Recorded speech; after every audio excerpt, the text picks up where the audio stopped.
Good morning. This is Yamini. Welcome to prime debate. Telangana ప్రభుత్వం ప్రతిష్టాత్మకంగా తీసుకున్న మూసీ ప్రక్షాళన మొత్తానికి ప్రారంభమైంది. ఆ దిశగా ప్రభుత్వ కార్యాచరణ ప్రణాళిక అమలు వేగవంతం చేసింది. నిన్నటి నుంచే తెల్లవారుజాము నుంచే నగరంలో అధికారులు మూసీ పరివాహక ప్రాంతాల్లో సర్వే నిర్వహించారు. ముందుగా గోల్కొండ మండల పరిధిలోని ఇబ్రహీంబాగ్, ఆశ్రమ్ నగర్లో కొలతలు తీసుకున్నారు.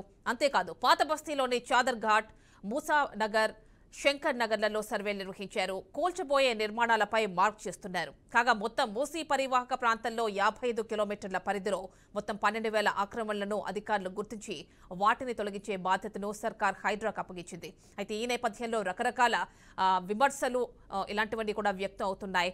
ఇదే ఈరోజు డిబేట్ టాపిక్. దీనికి సంబంధించి మనకి గెస్ట్ అవైలబుల్ ఉన్నారు. విశ్లేషకులు అందే సత్యం గారు అండ్ బీఆర్ఎస్ నుంచి రామ్మూర్తి గారు, మరి కాసేపట్లో బీజేపీ నుంచి అల్లపూర్ శ్రీనివాస్ గారు, కాంగ్రెస్ నుంచి సుజాత గారు కూడా జాయిన్ అవుతారు. నమస్తే అండి. నమస్కారం అండి. ఫస్ట్ డాక్టర్ అందే సత్యం గారితో స్టార్ట్ చేద్దాం. సత్యం గారు నిన్నటి నుంచి మూసీ ప్రక్షాళన స్టార్ట్ చేశారు. సో ఈ నేపథ్యంలో మార్కింగ్ అయితే జరుగుతోంది. మార్కింగ్ జరిగిన తర్వాత పునరావాసం, అంటే అర్హులైన వాళ్ళకి పునరావాసం కల్పించిన తరువాతే ఈ కూల్చివేతలన్నీ కూడా స్టార్ట్ అవుతాయి అంటున్నారు. సో ఈ నేపథ్యంలోనే రాజకీయ నాయకులు రకరకాల అభిప్రాయాలు వ్యక్తం చేస్తున్నారు. ఈ నేపథ్యంలో మనం చూసాం, కేంద్ర మంత్రి కిషన్ రెడ్డి కూడా ఇటు సీఎంకి లేఖ రాశారు పునరావాసానికి సంబంధించి. ఒక విశ్లేషకులుగా దీనికి సంబంధించి ఎలా స్పందిస్తారు? దీన్ని మనం 3 పార్ట్స్గా విభజించి ఈ ఇష్యూని మనం సైంటిఫిక్గా చూడాలండి. ఫస్ట్ పార్ట్ ఏమిటంటే గత 70 ఏళ్లుగా పేరుకుపోయినటువంటి మూసీ మురికితోటి దరిదాపు వర్షాకాలం అయితే ఇప్పుడున్నటువంటి ఇండ్లన్నీ ఎఫెక్ట్ అవుతున్నాయి, ఇప్పుడున్న జీవితాలు కూడా ఎఫెక్ట్ అవుతున్నాయి. తర్వాత ఎండాకాలం అయితే దీని నుంచి వచ్చేటువంటి దుర్గంధంతో దరిదాపు 25 లక్షల మంది ప్రజలు ఎఫెక్ట్ అవుతా ఉన్నారు. తర్వాత మూసీ ఎఫ్టీఎల్లో కానీ బఫర్ జోన్లో కానీ ఏర్పాటు చేసుకున్నటువంటి ప్రజలందరికీ వచ్చేటువంటి అంటువ్యాధులు కానీ లేక ఇతరత్ర వైరస్ ఇన్ఫెక్షన్స్ కానీ ఇవన్నీ ముందే వాళ్ళకు వస్తున్నాయి. దరిదాపు మీరు కనుక ఉస్మానియా, గాంధీ, ఫీవర్ హాస్పిటల్ చూస్తే లోయర్ మిడిల్ క్లాసు లేదా పూర్ క్లాసు వాళ్ళే ఎక్కువ ఉంటారు. కాబట్టి ఇటువంటి వాతావరణం నుంచి ఆ ప్రజల్ని వరదల నుంచి, రెండోది వాసనల నుంచి బయటపడేయాల్సినటువంటి అవసరం ఉందనేది ఒకటి, నెంబర్ 1, పార్ట్ 1. తర్వాత పార్ట్ 2, రాజకీయ పార్టీలన్నీ కూడా గత 50 ఏళ్లుగా డిమాండ్ చేస్తున్నాయి మూసీ ప్రక్షాళన చేయాలని. అధికారాలకు వచ్చినప్పుడు ప్రక్షాళన చేస్తామంటారు, ప్రతిపక్షాలు ఉన్నప్పుడు అధికార పార్టీని ప్రక్షాళన చేయాలని డిమాండ్ చేస్తున్నారు. అన్ని పార్టీలు ఆ విధంగా చేసి ఉన్నాయి గతంలో. తర్వాత దీంట్లో ముఖ్యంగా గతంలో కాంగ్రెస్ తర్వాత అధికారానికి వచ్చింది రాష్ట్రంలో బీఆర్ఎస్ఏ. కాబట్టి బీఆర్ఎస్ ఇంకొంచెం అగ్రెసివ్గా ఆలోచించి మూసీ రివర్ ఫ్రంట్ను కూడా ఏర్పాటు చేసి దాన్ని శుద్ధి చేయాలని చెప్పేసి బడ్జెట్లో 1000 కోట్లు కూడా కేటాయించింది. కాబట్టి దాన్ని క్లీన్ చేయాలనేటువంటి విషయంలో ఎవరికి భేదాభిప్రాయం లేదు. ఇప్పుడున్న కాంగ్రెస్కి, గతంలో ఉన్నటువంటి బీఆర్ఎస్కి కానీ ఇతర పార్టీలన్నీ కూడా ఆ విధమైనటువంటి లక్ష్యంతో గత 10 ఏళ్లుగా పనిచేస్తూ వస్తున్నాయి, ఆ ప్రోగ్రాం తీసుకున్నాయి కూడా. ఇది పార్ట్ 2. తర్వాత పార్ట్ 3, ఇవాళ వస్తున్నటువంటి క్రమంలో హైడ్రా ఏర్పాటు చేసి చెరువుల ఆక్రమణలు, మిగతా ఆక్రమణలు కూడా తొలగించడం, తర్వాత మూసీలో కూడా ఉన్నటువంటి ఆక్రమణ తొలగించి మూసీ డెవలప్మెంట్ ప్రాజెక్ట్ ఒకటి చేపట్టడం, ఇటువంటి కార్యక్రమాలు చేయాలనేటువంటి ఉద్దేశంతో ఇవాళ హైడ్రా చెరువుల వ్యవహారం కొంత తేల్చిన తర్వాత ఇవాళ మూసీలో ఉన్నటువంటి ముందు ఎఫ్టీఎల్ ఉన్నటువంటి మొత్తం 12,000 కుటుంబాలు ఉంటే సర్వేలో అందులో ఎఫ్టీఎల్ ఉన్నటువంటి కుటుంబాలు సుమారు 2,000 ఉన్నాయని తేల్చారు.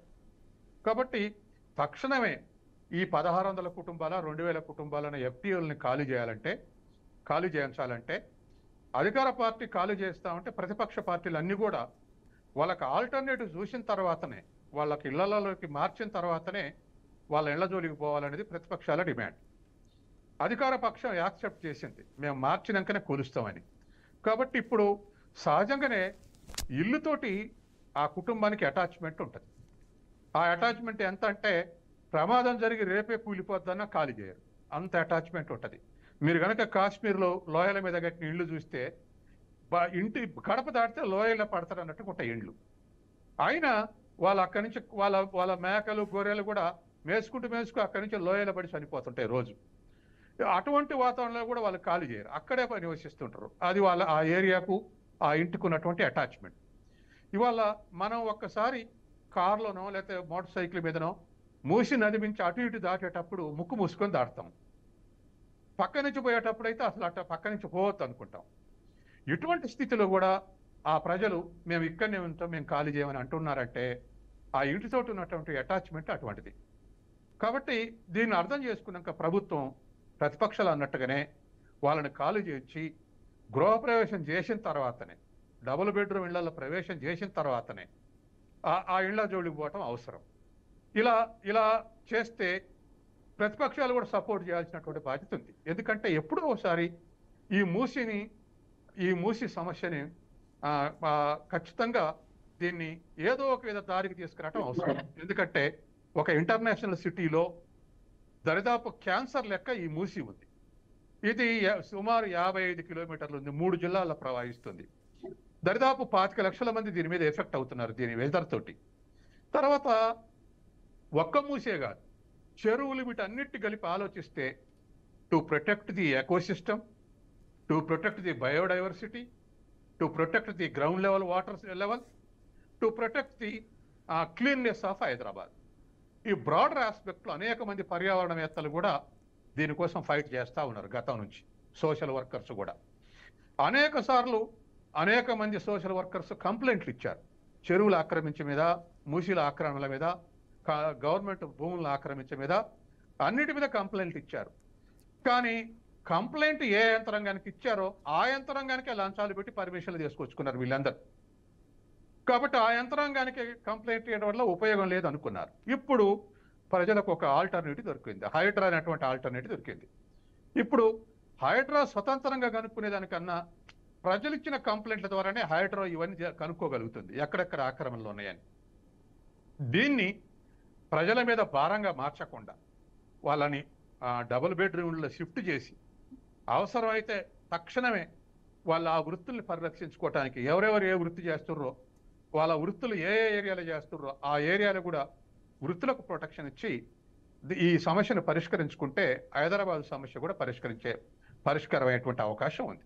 కాబట్టి దీన్ని అయితే ఇండియాలో ఏ ఇష్యూ కూడా పొలిటిసైజ్ కాకుండా ఉండే పరిస్థితి లేదు.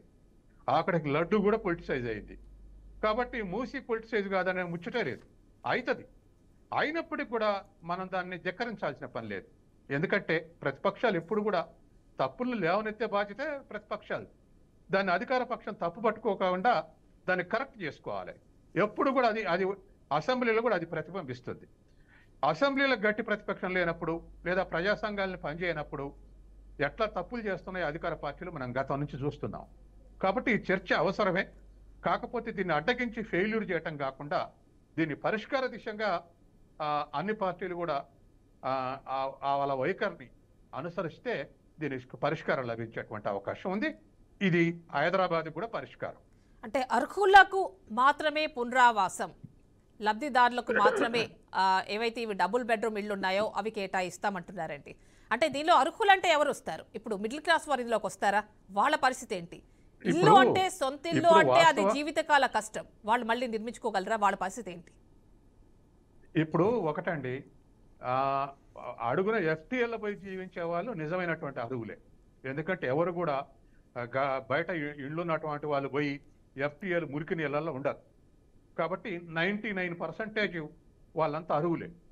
పక్కన అటువైపు ఇటువైపు ఉండేటువంటి వాళ్ళు మాత్రం, అంటే బఫర్ జోన్లు ఉండేటువంటి మాత్రం ఒక 25% నా పర్సనల్ ఇన్వెస్టిగేషన్లో బడాబాబులు అంటే పెద్ద క్యాపిటలిస్ట్ అని కాదు, కానీ పొలిటికల్ లీడర్స్ అటుపక్క ఇటుపక్క ఆక్రమించి చిన్న చిన్న ఇళ్ళు కట్టి కిరాయిలకు ఇవ్వటం, లేదా పేదల్ని మీరు వేసుకోండి నా సోటు కానీ మీరు వేసుకోండి అని పేదలను ముందు పెట్టి వాళ్ళ ఆక్రమణ రక్షించుకోవటం, ఇటువంటివి కూడా కొన్ని ఉన్నాయి బఫర్ జోన్లో.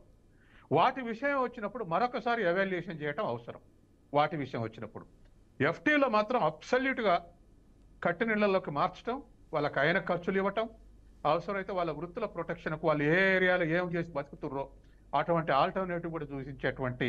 ఇప్పుడు ఉదాహరణకు ఒక దగ్గర ఆటో స్టాండ్ ఉంటే ఇతరులు రానివ్వరు, ఆ ఏరియాలో ఉంటుంది.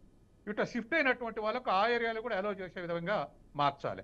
లేదా పళ్ళ దుకాణాలు, లేదా కూరగాయల దుకాణాలు, లేదా ఇంకొక వృత్తి, ఇటువంటి ఎవరెవరు ఏ వృత్తి చేస్తున్నారో ఆ వృత్తికి ఆ ఏరియాలో ప్రొటెక్షన్ ఉండే విధంగా కూడా చర్యలు తీసుకుంటే సమస్య పరిష్కారం అయ్యేటువంటి అవకాశం ఉంది.